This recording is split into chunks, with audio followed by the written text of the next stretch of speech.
Ito yung mga sample ng bag na mabibili nyo dito sa may Prince Edward. So sa mga nagtatanong sa akin kung anong pangalan ng store, ito po yung store. Naka-Chinese character kasi siya, kaya hindi ko alam kung anong pangalan. Pero napakadali niya lang hanapin kasi katabi niya lang yung Smile Outlet. So ganito yung mga binibenta nilang bag. Meron silang mga backpack for ladies, school bags, ang dami dito. Imagine mo 50 Hong Kong dollars lang, napakaganda na ng mabibili mo dito. Hanggang sa may pinakaloob po, madami kayong pagpipilian dyan. So pakitapos na lang po yung video para makita ninyo kung paano pumunta dito simula Prince Edward Exit B2. So pag nasa MTR na kayo ng Prince Edward, mag-exit lang kayo sa exit B2. B2 as in boy po. Pagka-exit nyo po, diretso lang kayo hanggang sa marating nyo tong Natural Square na shop. Tapos sa may bandang kaliwa, ayan may makikita kayong pedestrian. Tumawid lang po kayo dyan.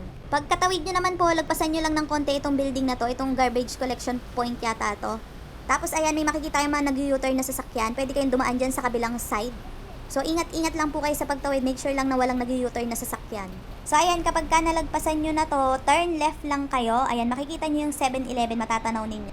Tapos diretsuhin nyo lang yung pinaka-street na yan, ang labas nyo is Fayon Street na. Tapos kapag ka nandito na kayo, kanan lang kayo dito sa may eskinita, diretsuhin nyo lang hanggang sa malagpasan nyo tong si 50, tapos madadaanan nyo si Smile Outlet.